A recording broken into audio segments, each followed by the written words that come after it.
Bien, bonjour. Voici donc la séance numéro 4 sur la transformation en Z. Transformation en Z inverse, c'est ça que nous allons étudier. Et puis après, à partir du TD5, nous pourrons enfin appliquer la transformation en Z à des problèmes numériques du GE2I. Allez, c'est parti. Donc, vous vous rappelez du tableau que nous avions démontré dans les premières séances de TD. Eh bien, ce tableau, nous pouvons le lire de la droite vers la gauche pour obtenir eh bien, les formules concernant la transformée en Z inverse. Puisque comme la transformation de la place, la transformation en Z inverse existe. Donc, par exemple, la transformation inverse de Z puissance moins n, c'est égal à Dirac retardé de n. Je vous rappelle que delta indice n, c'est Dirac retardé de n. Voilà, la transformée inverse de Z sur Z moins 1, c'est l'échelon unité échelonné, etc., etc. Donc, toutes ces formules se lisent également de la droite vers la gauche pour obtenir les formules inversées. Alors, voici quelques exemples à résoudre. Donc, normalement, vous les avez fait pour le devoir maison, qui était, voilà, pour aujourd'hui. Donc, transformée inverse de Z sur Z moins 1, eh bien, on vient de le voir juste à l'instant, c'est la transformée en Z. Z sur Z moins 1, c'est la transformée en Z de l'échelon unité échantillonné. Alors ici, voilà, il est écrit dans l'énoncé que la période d'échantillonnage est égale à 1. Voilà. Ensuite, la transformée inverse de Z sur Z moins A puissance TE. Bon, bah là, je l'ai mis, la période d'échantillonnage, mais bon, peu importe. Donc, c'est A puissance KTE, U de KTE. Donc, il suffit de lire la formule dans le tableau, tout simplement. Ensuite, la transformée inverse de Z sur Z-3, eh bien, il s'agit de 3 puissance K fois U de K. Transformée inverse de Z sur 2 sur Z carré moins Z racine de 3 plus 1. Alors ici, il s'agit d'un polynôme de degré 2. Si on calcule son delta, B carré, ça fait moins racine de 3 au carré, moins 4AC. D'accord? Donc ça donne moins 1 qui est négatif. Donc cela signifie que dans le tableau des transformés en Z, nous allons prendre les formules cosinus et sinus. Parce que si vous regardez bien, dans les formules cosinus et sinus, à chaque fois au dénominateur, nous avons un polynôme de degré 2 dont le delta est négatif. D'accord? Donc toutes ces formules, voilà. D'accord? Toutes ces formules avec un polynôme de degré 2 au dénominateur qui n'est pas factorisable dans R, eh bien, par transformé en Z inverse, nous donne du cosinus, du sinus, etc. Alors là, il faut bien regarder pour commencer le dernier terme du dénominateur, de la somme au dernier nominateur. Et donc ici, qu'est-ce que nous avons? Nous avons un 1, d'accord? Donc il s'agit des deux premières formules. Alors ensuite, on observe que nous n'avons pas de degré 2 au numérateur, donc nous allons plutôt utiliser la formule du sinus. Alors ensuite, pour trouver oméga, l'angle, eh bien, on va privilégier le dénominateur. C'est lui qui va nous donner, d'accord, la valeur de oméga. Et puis après, au numérateur, on regardera s'il faut multiplier ou diviser par un nombre. Ça ne posera pas de problème, puisque vous savez que la transformée en Z de alpha FE, c'est égal à alpha fois la transformée en Z de FE. Donc, si on a la transformée inverse de alpha grand F, ça va donner également alpha transformée inverse de grand F. Donc tout ça pour vous dire quoi? Que s'il y a besoin de multiplier ou de diviser par un nombre au numérateur, ça ne posera pas de problème puisque ce nombre, on pourra le sortir de la transformée en Z inverse. Allez, c'est parti. Donc, nous regardons Z carré moins 2Z cos oméga plus 1 au dénominateur ici. Nous devons avoir donc Z carré moins 2Z cos oméga plus 1. Donc, ça veut dire que ici, le cos oméga est donc égal à racine de 3 sur 2. D'accord? Nous pouvons donc choisir comme angle oméga égale à pi sur 6. Il y a d'autres possibilités, bien entendu, mais nous choisissons pi sur 6. Alors maintenant, regardons le numérateur. Le numérateur, c'était Z sinus oméga. Dans la formule précédente, si vous regardez, c'est Z sinus oméga. D'accord? Donc nous, on a dit que oméga, c'est pi sur 6. Donc à ce moment-là, eh bien, le sinus oméga, c'est 1/2. Ah ben ça tombe bien, on a pile poil la formule.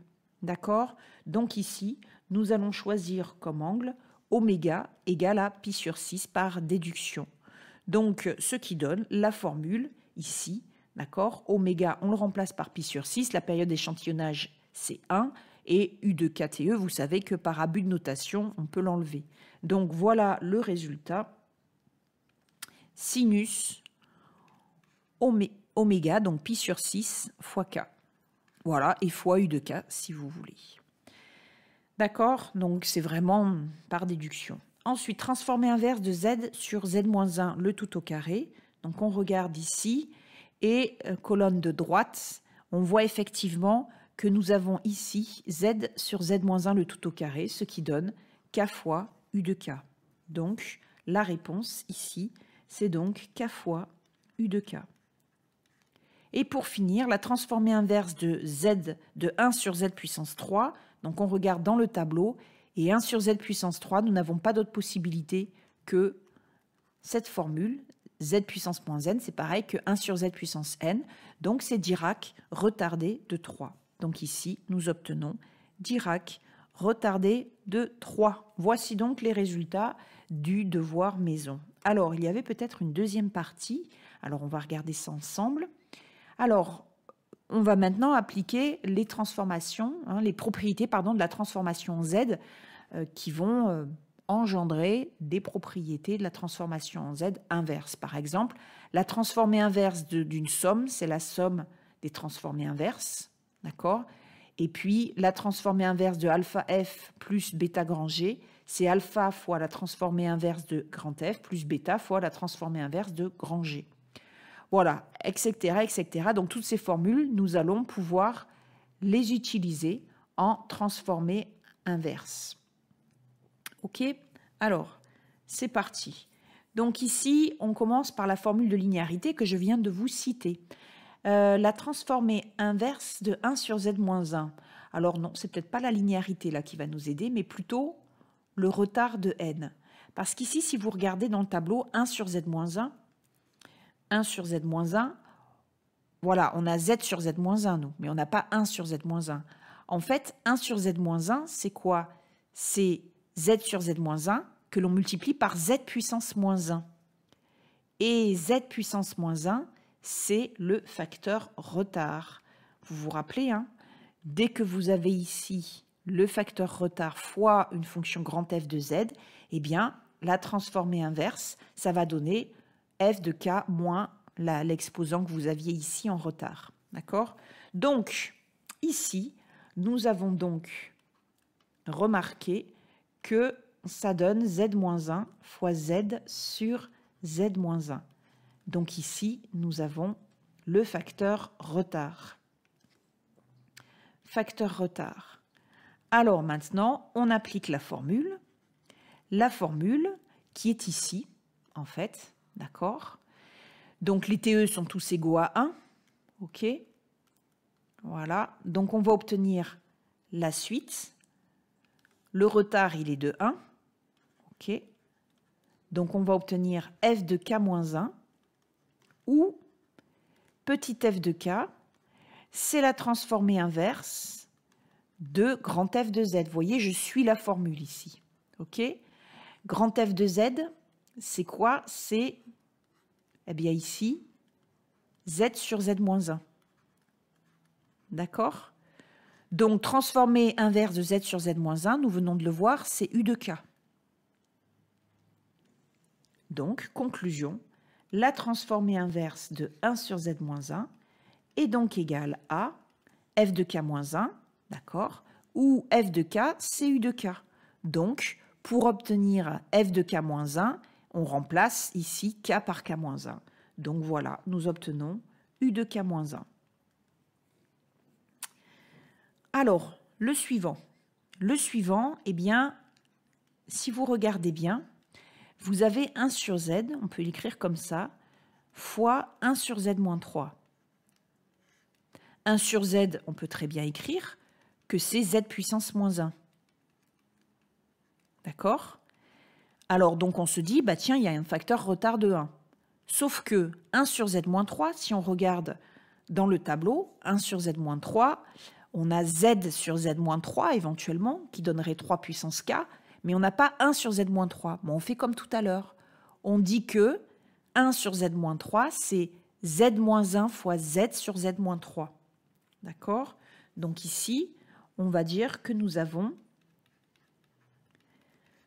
z-1 fois, d'accord, ça c'est z-1 fois z sur z-3. Donc on va regrouper ensemble les deux z-1. Donc z-1 fois z-1, ça fait z-2.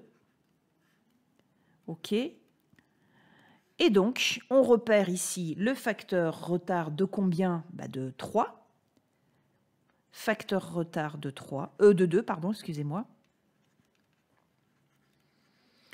Voilà, ici, d'accord? Donc, la formule, ça va donc être f de k-2, où f de k, c'est la transformée inverse de z sur z-3.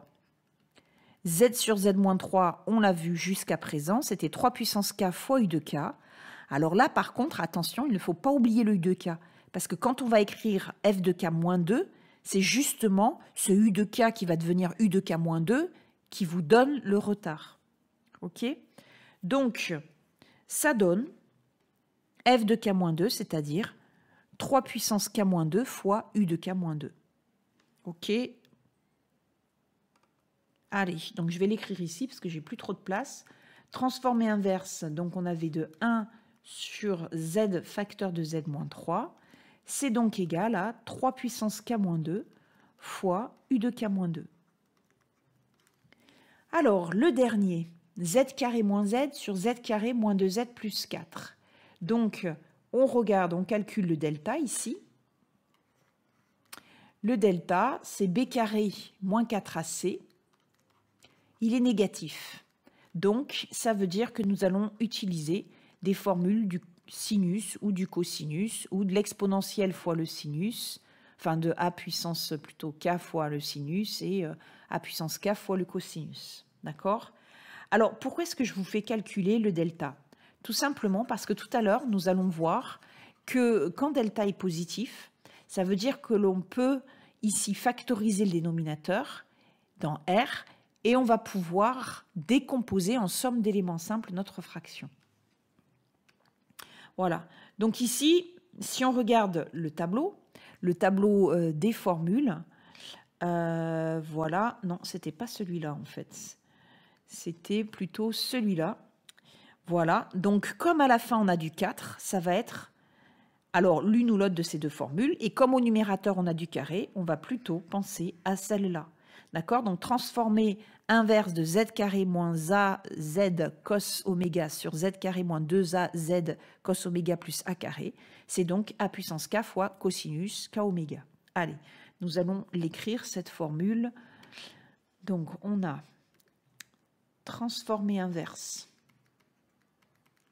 de z carré moins az cos oméga sur z carré moins 2az cos oméga plus a carré est égal à a puissance k fois cosinus k oméga fois u de k.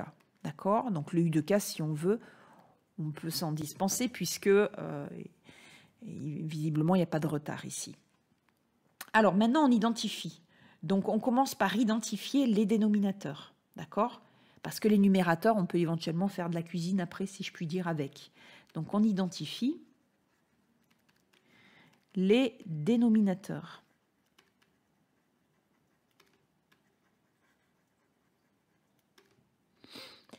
Alors, qu'obtient-on? Eh bien, ici, déjà, on va commencer par comparer les derniers. D'accord? A carré égale à 4. A carré égale à 4, donc vous avez deux possibilités. Soit vous prenez A égale plus 2, soit A égale moins 2. Donc nous, on va choisir A égale plus 2, on ne va pas s'embêter. Alors ensuite, ici, vous avez moins 2AZ égale à cos oméga.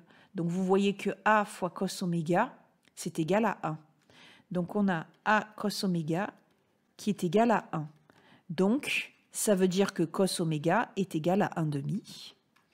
Et on va choisir, on ne va pas s'embêter, hein, on va prendre pi sur 3, ça va être plus simple. Plutôt que pi sur 3 plus 2pi, ou moins 2pi, ou plus 2kpi. Alors, maintenant qu'on s'est occupé du dénominateur, on va regarder le numérateur, d'accord? Donc, avec le a égale 2 et le oméga égale à pi sur 3 que nous avons trouvé, nous allons calculer z carré moins az cos oméga. Et si on trouve z carré moins z, on est content, on a gagné. Sinon, il va falloir un petit peu bidouiller, si je puis dire, entre guillemets. Donc maintenant, on identifie les numérateurs. D'accord? Donc, on a z carré moins az cos oméga, qui est donc égal à z carré moins, alors 2 fois z fois cos pi sur 3, d'accord, fois 1/2. Donc ça fait z carré moins z, super. Ils sont égaux, d'accord? Ils sont égaux, donc on n'a pas besoin de multiplier, de diviser par un nombre, etc. pour avoir le résultat. Allez, la conclusion, la transformée inverse de z carré moins z sur z carré moins 2z plus 4 est donc égal à 2 puissance k fois cosinus kpi sur 3 fois u de k si on le souhaite, mais ce n'est pas obligé ici puisqu'il n'y a pas de retard. Voilà, donc il me semble que c'était les exercices qui étaient à faire pour aujourd'hui. Bon, j'espère que ça s'est bien passé. Alors maintenant, je vais vous montrer sur un exemple 2 méthodes pour calculer la transformée inverse. La transformée inverse de 1 sur z-1 fois z-2. Alors ici, le problème, c'est que si vous voulez, z-1 fois z-2, d'accord, c'est un polynôme de degré 2 à racine réelle. Donc on ne va pas pouvoir appliquer la formule des cos et des sines. Pourquoi? Parce qu'il y a la formule des cos et des sines, le dénominateur n'a pas de racine réelle. Ok? Je vous montre. Ici, dans la formule, si vous faites un delta, alors c'est voilà ici, d'accord? Si vous faites un delta là avec le z carré moins 2az, je vais l'écrire ici, z carré moins 2az cos oméga plus a carré, d'accord? Je vous en ai parlé tout à l'heure, mais je ne l'ai pas fait. Donc, je vais le préciser maintenant. Si vous faites un delta, ça fait b carré, donc ça fait 4a carré, cos carré, moins 4ac, d'accord? Donc, moins 4a carré. Donc, ça donne 4a carré facteur de cos carré oméga moins 1. Et comme cos carré de oméga plus sinus carré de oméga est égal à 1, du coup, ça fait moins sinus carré de oméga.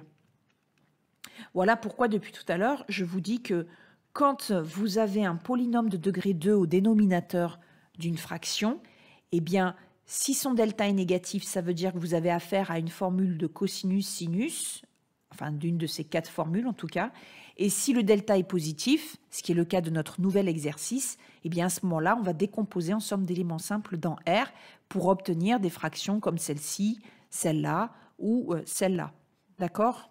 Et comme on sait que la transformée inverse d'une somme, c'est la somme des transformées inverses, du coup, ça va le faire. Alors, c'est parti. Donc, reprenons notre exercice qui était ici. Donc, allons-y. Donc, on a notre fraction grand F de z qui est égale à 1 sur z-1 fois z-2. Donc, première méthode, on va décomposer en somme d'éléments simples dans R. Vous vous rappelez des étapes. Première étape, est-ce que le dénominateur est factorisé? Oui, c'est déjà fait. Deuxième étape, est-ce que la fraction est réduite? Est-ce qu'on ne peut pas davantage la simplifier? Est-ce qu'il y a des facteurs communs entre le numérateur et le dénominateur? Non. OK. Troisième étape, est-ce qu'il y a une partie entière? Le degré de A ici, c'est 0. Le degré de B, c'est 2. Donc, il n'y a pas de division à effectuer. Il n'y a pas de partie entière. Donc, on peut passer directement à l'écriture de la forme de la décomposition en somme d'éléments simples. Donc, A sur Z-1 plus B sur Z-2. Alors, je vous rappelle, donc, je vais quand même l'écrire ici, donc que cette fraction, elle est irréductible, sans partie entière. Ça, il faut quand même le vérifier rapidement. C'est pas la peine de tout rédiger comme on l'avait fait en première année. D'accord? Et pareil pour A et B, c'est pas la peine de tout rédiger. Vous pouvez écrire directement les valeurs de A et de B. Bon, là, moi, je vais rédiger parce que vous vous rappelez peut-être plus comment on fait. Donc, pour trouver A, vous vous rappelez, on multiplie tout par Z-1. Voilà, tac, tac. On multiplie tout par Z-1. Et après, pour qu'on n'ait plus ce B là, on fait Z égale à 1. D'accord? Du coup, qu'est-ce qui va se passer? Eh bien, hop, quand Z égale à 1, ici, ça va faire 0. D'accord? Ça va faire 0, avec le Z-1 qui est en facteur. Ici, on va avoir A, donc c'est ce côté-là, on est ici. Et après, côté fraction, eh bien, on a 1 sur Z-2 avec Z égale à 1.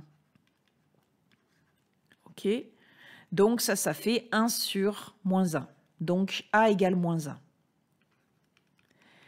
Maintenant, pour calculer B, eh bien, cette fois-ci, on va faire la même chose, sauf qu'on va multiplier tout par Z-2. Voilà. D'accord? Donc, on multiplie tout par Z-2. Donc, comme ça va se simplifier. Et puis, on va isoler le B en remplaçant Z par 2. OK? Donc, ça donne Z-2 fois grand F de Z, qui est quand Z égale à 2, ce qui fait donc 1 sur Z-1, quand Z égale à 2, ça fait donc 1 sur 2 moins 1, c'est-à-dire 1. OK? Donc, conclusion, grand F de Z est égal à moins 1 sur Z moins 1. Oups, pardon. Voilà. Et plus 1 sur Z moins 2. Voilà. D'accord? Alors, maintenant, on va calculer la transformée inverse d'une somme. Donc, c'est la somme des transformées inverses. Donc, ça fait transformée inverse de moins 1 sur Z moins 1, on peut sortir le moins. Donc, transformée inverse de 1 sur Z moins 1, plus transformée inverse de 1 sur Z moins 2. Allez, je vous laisse mettre sur pause, puis sur play, pour chercher dans le tableau les formules qui vont bien.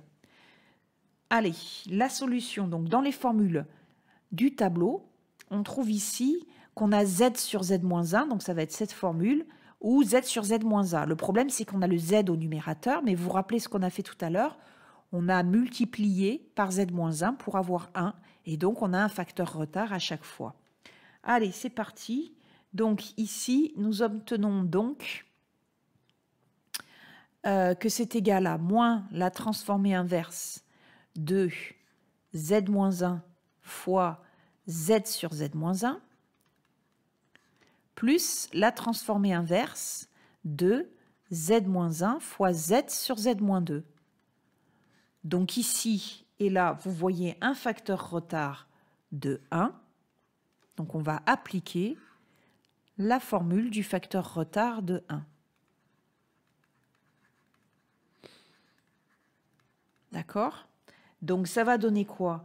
Eh bien, ça va donner moins transformée inverse. Alors attendez, ouais, on va l'écrire autrement. Ça va donner moins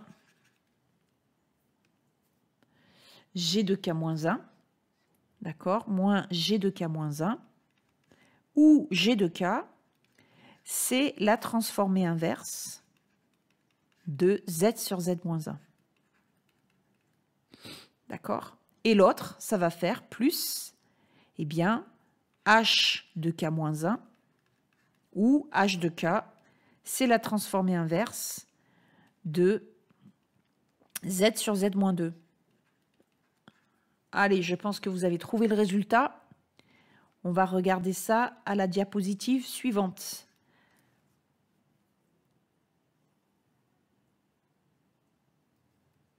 Allez, donc on trouve que la transformée inverse de grand F de Z est donc égale à, alors vous avez trouvé, si tout se passe bien, moins U de K moins 1 plus 2 puissance K moins 1 U de K moins 1.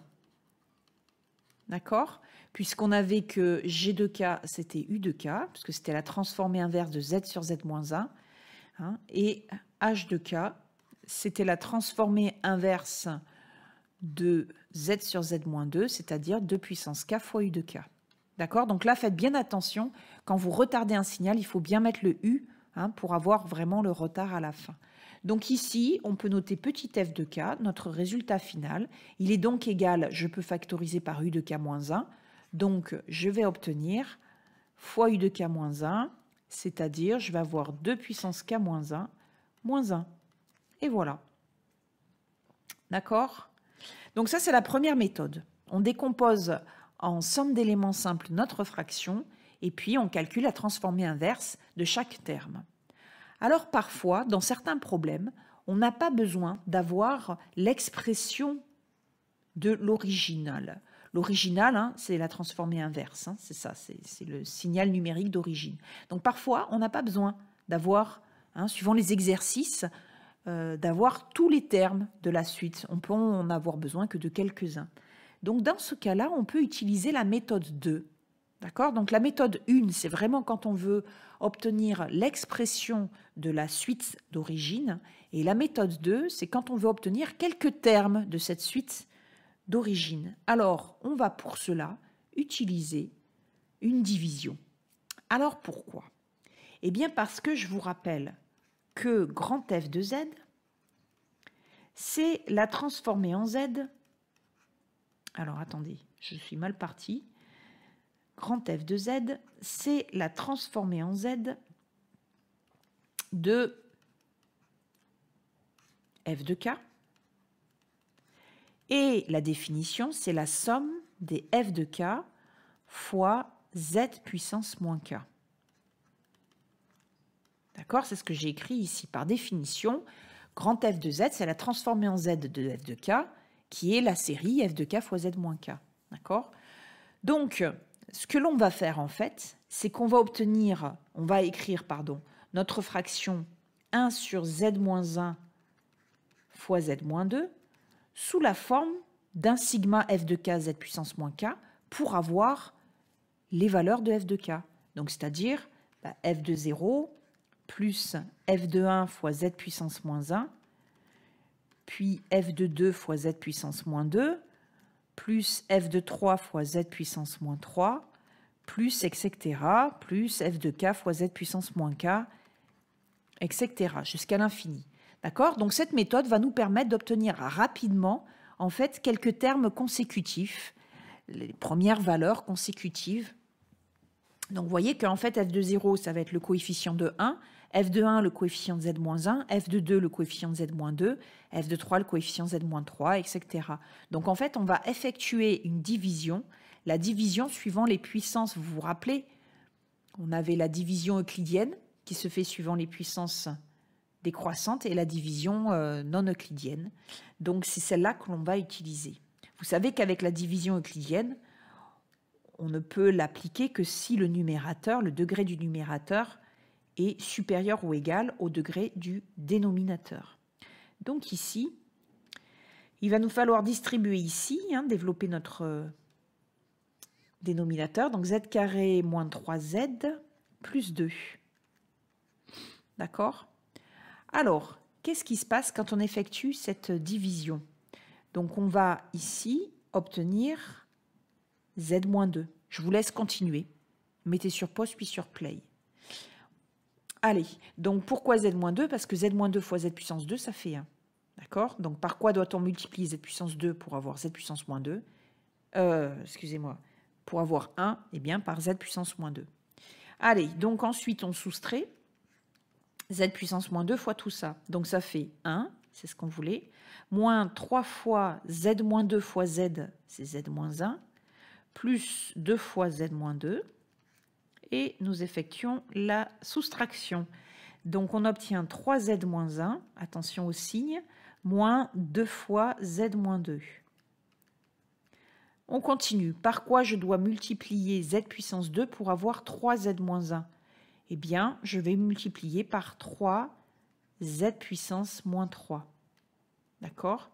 Donc ensuite, je soustrais. Ça fait donc 3z-1 moins... Ah, j'ai oublié ici... non, j'ai rien oublié. Donc, moins 9z-2 plus 6 z-3.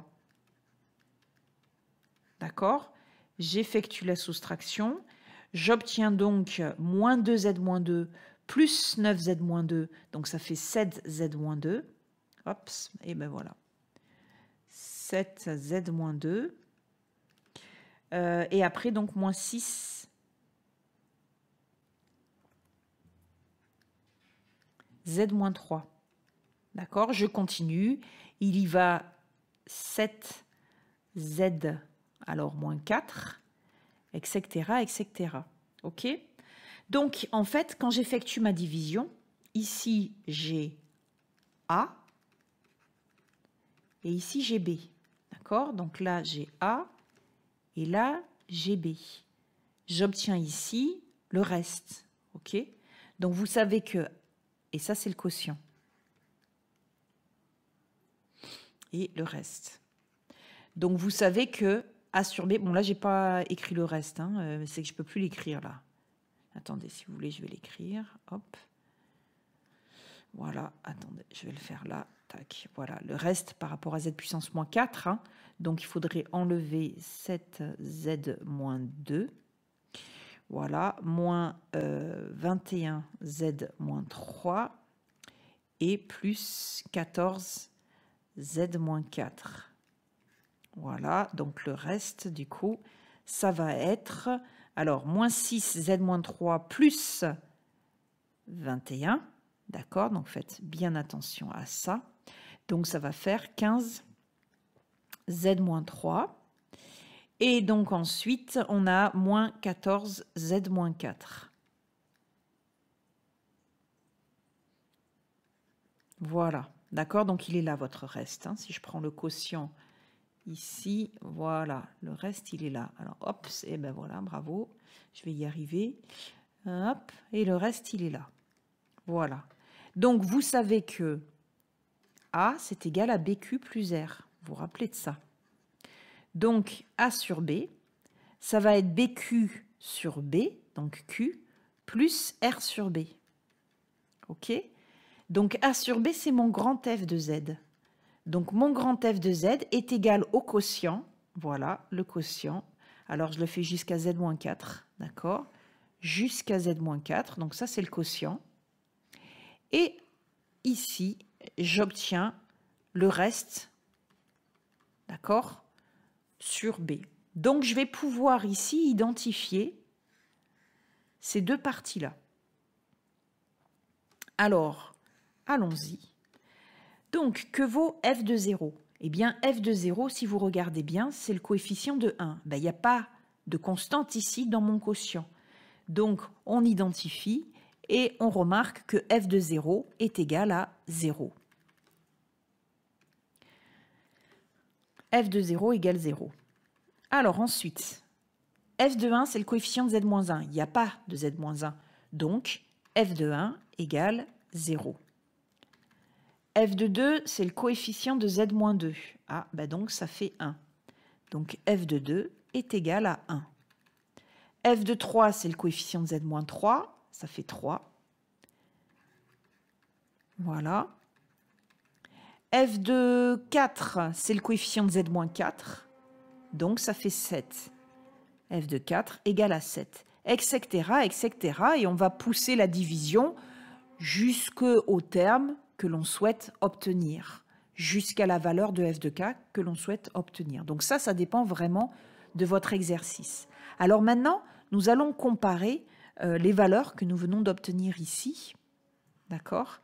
Voilà, donc ça, c'était les résultats obtenus, enfin le résultat obtenu à l'aide de la méthode 1.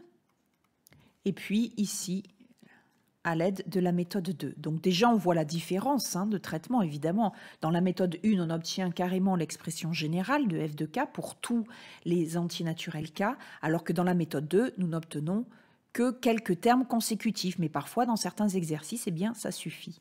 Alors, nous allons calculer, avec la formule obtenue dans la méthode 1, les valeurs f de 0, f de 1, f de 2, f de 3. Allez, je vous laisse mettre sur pause puis sur play pour avoir le résultat. Alors ici, f de 0, ça fait donc 2 puissance moins 1 fois u de moins 1. Vous savez que u, c'est l'échelon unité qui est nul pour toute valeur de k négative. D'accord? Toute valeur négative. Alors ensuite, u égale à 1, ça fait 2 puissance 0 moins 1 fois u de 0. u de 0 est égal à 1. Par contre, 2 puissance 0, ça fait 1 moins 1, 0. Donc déjà, on retrouve bien les mêmes valeurs.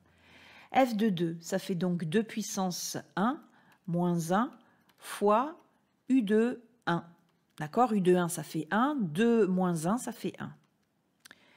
Ensuite, F de 3, ça fait 2 puissance 2 moins 1 fois U de 2. Donc, ça fait 4 moins 1, 3.